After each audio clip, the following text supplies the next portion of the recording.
అందరికీ నమస్తే అండి. ఇవాళ మన కిచెన్లో ఏం వండుతున్నామంటే నోట్లో వేస్తే కరిగిపోయేటట్టు మస్తు టేస్ట్గా ఉండే చికెన్ బునా మసాలా వండుకుందాం. ఎప్పుడు వండే చికెన్ కూర కాకుండా ఇట్లా ఒకసారి చేసి తిన్నారంటే ఇంటిల్లిపాది ఫిదా అవ్వాల్సిందే. ఇక ఆలస్యం ఎందుకు, ఎట్లా చేయాలో చూసేద్దాం రండి. ముందైతే చికెన్ తీసుకొని మంచిగా కడుక్కొని పెట్టుకోవాలి. ఇప్పుడు దీంట్లో మన రుచికి సరిపోయేంత ఉప్పు, ఇంకా మీ కారానికి తగ్గట్టుగా కారం వేసుకోవాలి.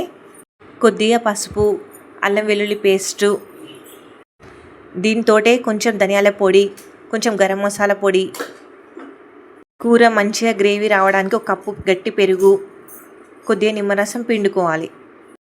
ఈ మసాలాలన్నీ ముక్కలకు పట్టేటట్టు మంచిగా కలుపుకోవాలి. ఇట్లా వీడియోలో చూపించినట్టుగా ప్రతి ఒక్క ముక్కకు బాగా మసాలా అంతా అంటేలాగా కలుపుకోవాలి.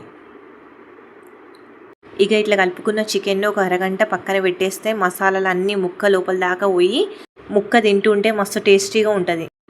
ఇక ఈ కూరకు అసలైన టేస్ట్నిచ్చే మసాలా పొడిని తయారు చేసుకుందాం. స్టవ్ మీద ఒక చిన్న కడాయి పెట్టుకొని ధనియాలు, జీలకర్ర, కొద్దిగా దాల్చిన చెక్క, లవంగాలు, యాలకులు, మిరియాలు, ఇంకా కొంచెం సోంపు, ఎండుమిరపకాయలు వేసి సిమ్లో మంచిగా వేయించుకోవాలి. ఇప్పుడు వేయించుకున్న వాటిని ఒక ప్లేట్లోకి తీసుకొని అదే ప్యాన్లో ఆయిల్ పోసి పొడువుగా కట్ చేసి పెట్టుకున్న ఆనియన్స్ని వేసి మంచిగా ఫ్రై చేసుకోవాలి. గోల్డెన్ బ్రౌన్ కలర్ వచ్చే వరకు మంచిగా వేయించుకోవాలి. ఇప్పుడు వీటిని మిక్సీ జార్లోకి తీసుకొని మిక్సీ పట్టుకోవాలి. దీంతో మన ఫ్రైడ్ ఆనియన్స్ కూడా వేసుకొని మంచిగా మెత్తగా మిక్సీ పట్టుకోవాలి. ఇప్పుడు అసలైన వంట స్టార్ట్ చేద్దాం. కడాయిలో 3-4 చెంచాల నూనె వేసి వేడి చేసుకోవాలి. మనం ముందే కలిపి పెట్టుకున్న చికెన్ ముక్కలను నూనెలో వేసేయాలి.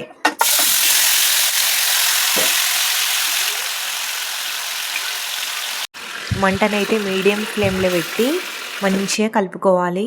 చికెన్లోకి వెళ్ళి నీళ్ళన్నీ ఊరి అవి కొంచెం దగ్గర పడేదాకా మూత పెట్టి ఉడికించుకోవాలి.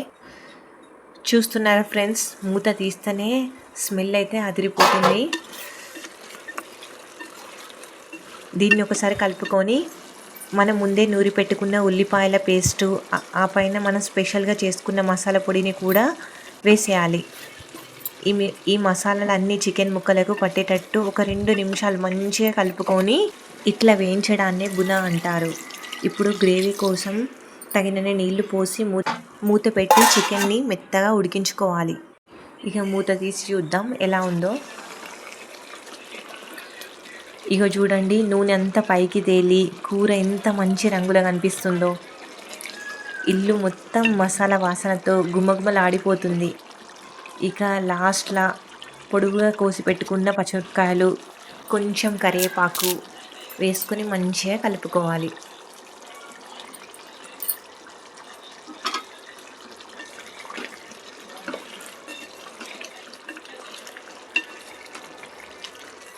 ఇక సన్నగా తరిగిన కొత్తిమీర చల్లుకొని ఒక్కసారి కలుపుకుంటే మన వేడివేడి చికెన్ బునా మసాలా రెడీ అయినట్టే.